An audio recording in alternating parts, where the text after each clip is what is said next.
evening, and welcome to episode 71 of Red True Diaries. It's been a week since my last filming, and it's been quite a remarkable week. I'm doing my best to speak a little louder because one thing that I did do was watch a couple of episodes at home on my laptop and realize that what I hear when I play back on my phone isn't as loud as what I hear when I play it on my laptop. And unless you play it through speakers, it can be hard to hear me at times. So I'm going to try to speak up. That's one thing. And oh my God, I can't believe how packed this past week has been with things I've learned and have grown. So, okay, where to begin? First off, I'd like to give an update that I know in my last episode I said that, it was a tough day, and in part because I had a dream that had the person, this guy that I've felt some strong feelings for and in love with for some time now. I've been calling him M. And I'm going to go ahead and say his name because I think that there is power in a name, and he deserves that credit. And I'm not going to say his last name. No one's going to find him and seek him out. But his name is Max. And he's been wonderful. And I haven't been in touch with him this past week.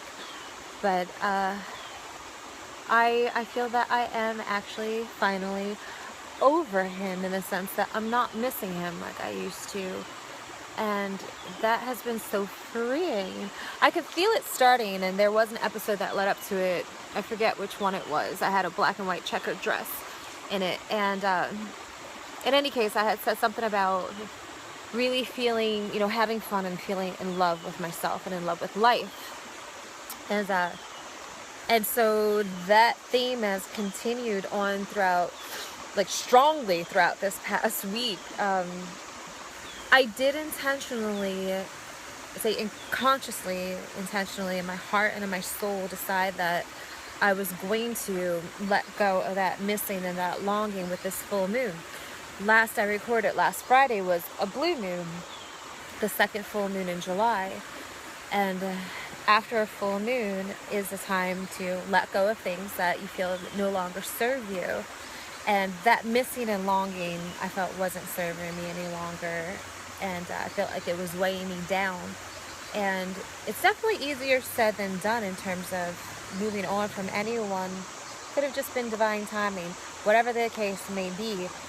I love and appreciate Max for so many reasons, but I now don't have that missing and longing for him, and I now am feeling so much gratitude and freedom, like the immense freedom I feel just being single and just loving and appreciating where I am in my life. It's priceless. It's so valuable. One thing I want to mention is today I was texting with a friend of mine, one of my best friends, and her words of encouragement and support when I was venting some frustration regarding my work just brought literally started making me just bawl, like that type of crying that I just couldn't stop, and it felt so good. Like I hadn't cried from gratitude, feeling so much gratitude and love for life, and just from someone for so much goodness, like so many good reasons. It was just awesome, and it just showed me the place and state I am, because man, in the past few years, especially 2 years ago, I was crying so much from sadness and great pain and despair. It was just like, this is so fantastic, and it's just nice to appreciate so much being in such a different space. And recognizing that, yes, I want to and will be in a relationship again. I will have at least one more boyfriend, most likely, in my life. And if I don't, so be it. I'm just feeling, it's just such a nice state and place especially as a woman in our society, to feel very happy and grateful just being on my own.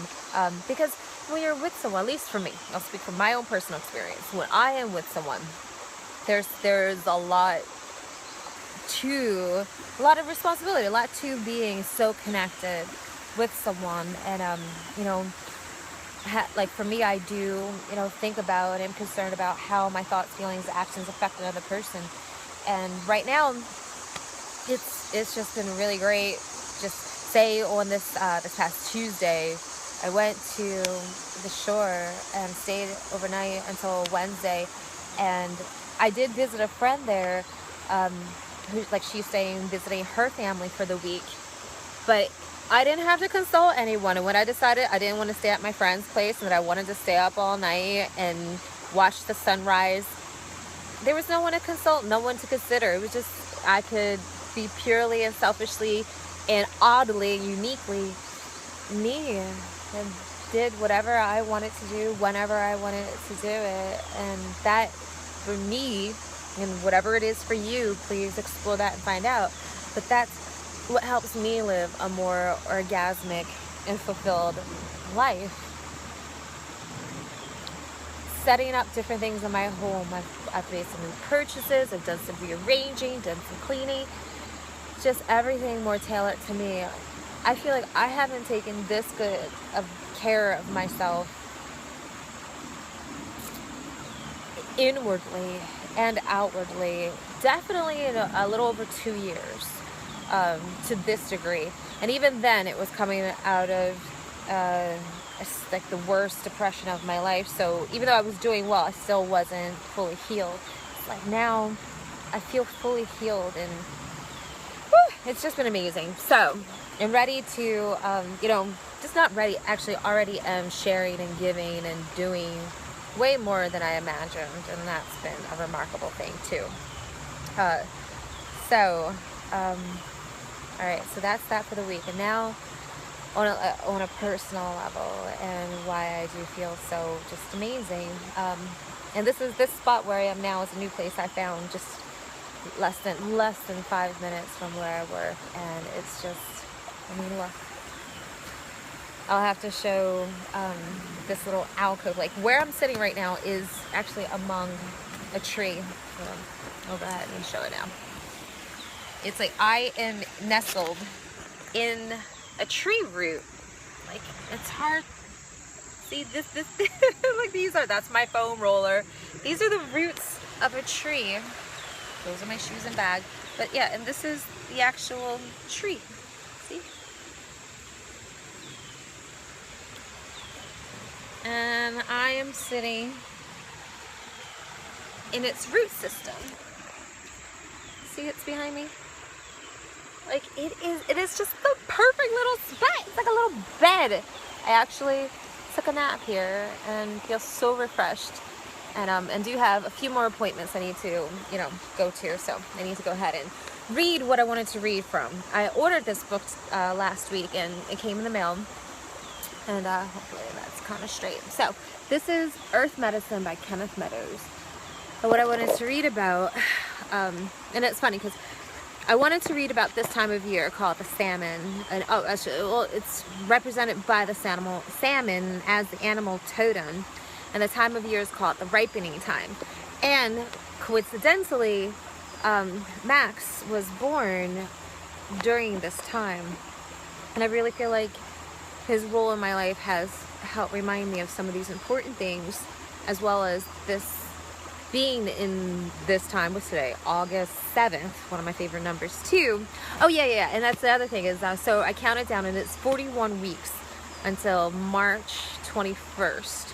And I haven't picked a definite date, but I'm fairly certain that's when I'm going to move to Seattle. And that decision alone, like I've gone back and forth and really have deliberated whether I definitely want to make this move. And every time I do, the answer is yes. I keep going back to yes. There are a lot of challenges with this change upon me, but it is something that is important to me to do. So, 41 weeks! Can hardly believe it.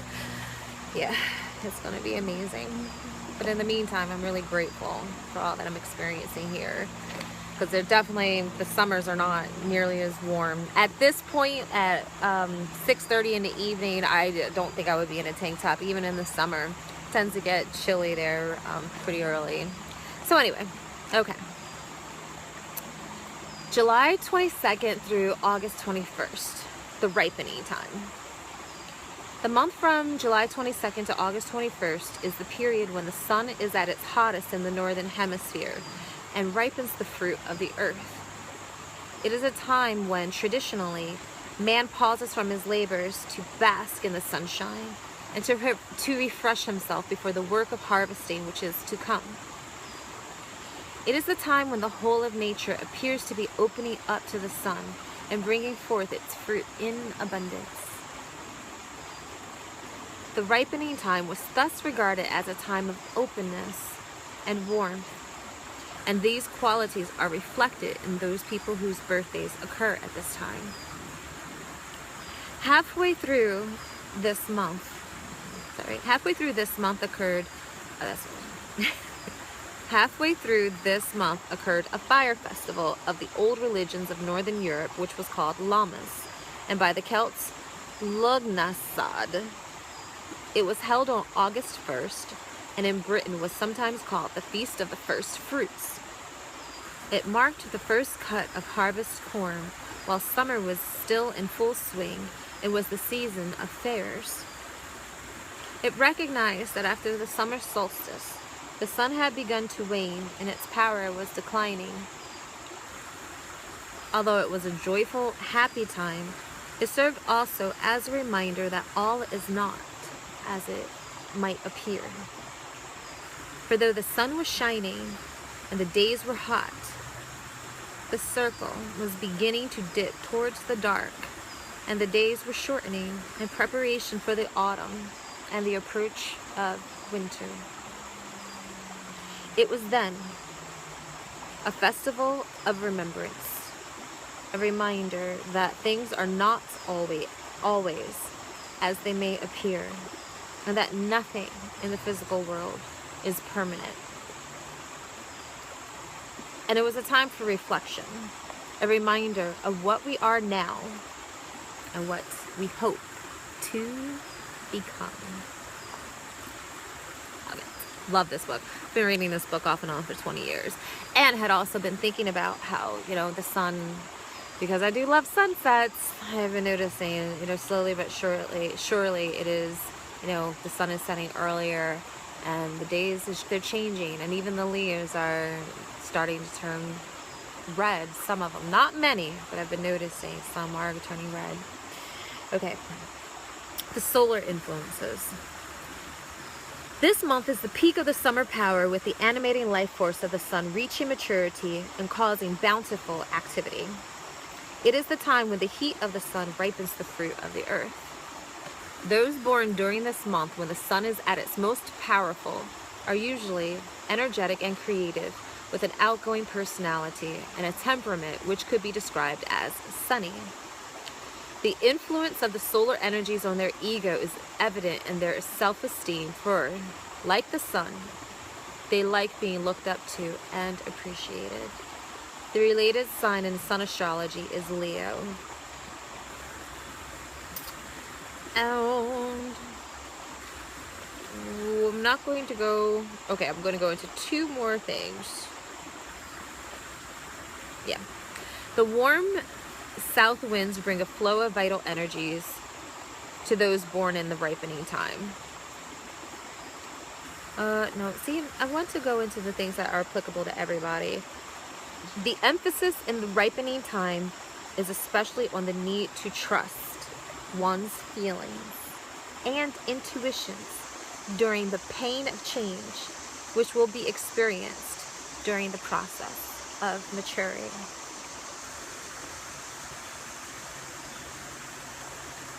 Elemental fire is the influence of the cyclical power, and it is this influence which makes people born in this time activators and trailblazers and full of zest.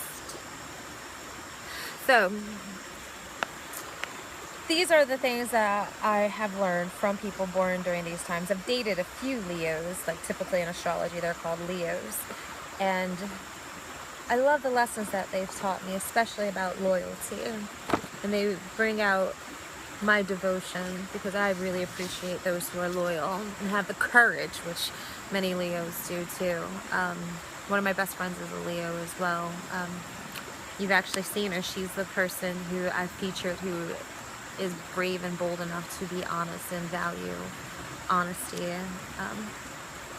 So, okay, that's it.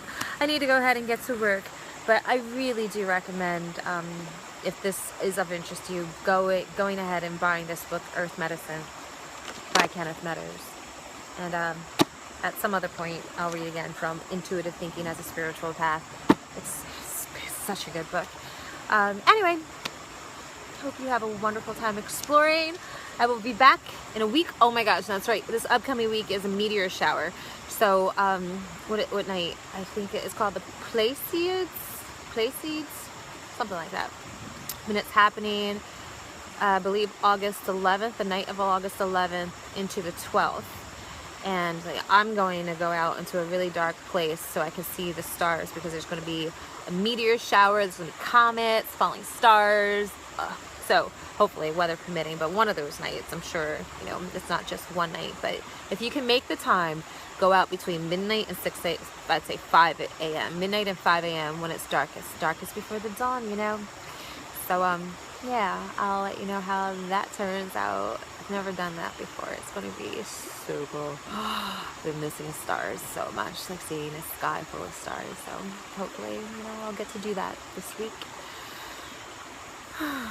Thank you so much for watching and listening. It's been such a remarkable journey already. I can only imagine what more is to come. So I love you. Thank you for watching.